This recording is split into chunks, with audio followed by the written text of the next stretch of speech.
வலிக்குதா வலிக்குதா மேம்? வலிச்சா சொல்ல போகுது கோமதி, சும்மா தட்டிட்டே இருக்கீங்க. ஆரம்பிங்க. வலிச்சா சொல்றீங்களா கோமதி அக்கா? Welcome sir. சொல்லுங்க. ஹேர் கட் பண்ணும். ஒரு 1/2 hour வெயிட் பண்றீங்களா? சர்வீஸ் போயிட்டு இருக்கு. உட்காருங்க. டைம் ஆகும் போல இருக்கே. சரி போய் கேட்டு வருவோம்.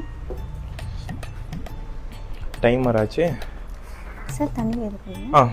நான் மேம்கிட்ட கேட்டு வந்துடுறேன். மேம் கிளைண்ட் வேறு ரொம்ப நேரம் வெயிட் பண்ணுறாங்க. இன்னும் எவ்வளோ நேரம் மேம் ஆகும்? இன்னும் 45 minutes ஆகும். Okay ma'am. அங்கே வேறு 45 minutes ஆகுங்கிறாங்க. இவன் வேற பார்க்க எரும மாடு மாதிரி இருக்கான். சரி நம்ம டேலண்ட் எடுத்து விடுவோம். சாப்பிட்டீங்களா சார்? சாப்பிட்டோமா, ஆனால் டைம் தான் ஆச்சு. டைம் ஆச்சா? என்கிட்ட ஒரு நல்ல கடி இருக்கு, கேட்குறீங்களா? கடியா? காமெடி எடுத்துடுங்க. ஒரு பூனை ஒரு ஸ்கூல்ல சுத்தி சுத்தி வருது. அது ஏன்? பூனை சுற்றி வருதுன்னா அந்த குட்டி எங்காச்சும் உள்ள இருக்கு. இல்ல. இல்லையா? தெரியலையாம்மா. ஏன்னா அது பால்வாடி ஸ்கூல். ஐயோ. கடல் தண்ணி ஏன் உப்பு கரிக்குது? கடல் தண்ணியில் உப்பு கரிக்குதுன்னா அது உப்பாதாம்மா இருக்கு ஸ்டார்டிங்ல இருந்து. அதான் ஏன் சார்?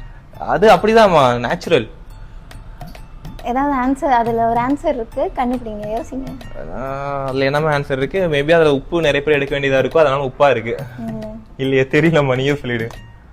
இனிப்பா இருந்தா ஈ முக்கியம்ல. இனிப்பா ரொம்ப வருத்தம்ப்பா, எனக்கு ரொம்ப வருத்தம். 2 hours later. ஒரு ஏரியால எல்லாரும் சமைச்சிட்டு இருக்காங்க. அங்க வந்து கூட்டு பொரியல் சாப்பாடு சாம்பார் எல்லாமே பண்ணிட்டு இருக்காங்க. ஒருத்த வாரான், அவனை பிடிச்ச சாம்பார் சட்டிக்குள்ள போட்டாங்க. ஏன்?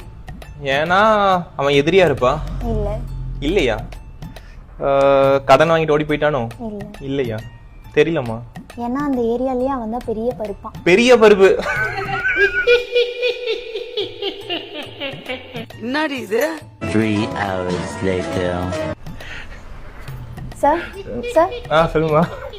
கடை க்ளோஸ் ஆகுற டைம் ஆச்சு. நாளைக்கு அப்பாயின்மெண்ட் போட்டுக்கிறீங்களா? ஓகேம்மா, ஓகே. ஏம்மா அந்த பருப்பு காமெடி சொன்னே, பருப்பு சூப்பரா இருந்துச்சு. அப்பாடா, என்ன ஒரு புத்திசாலித்தனம்.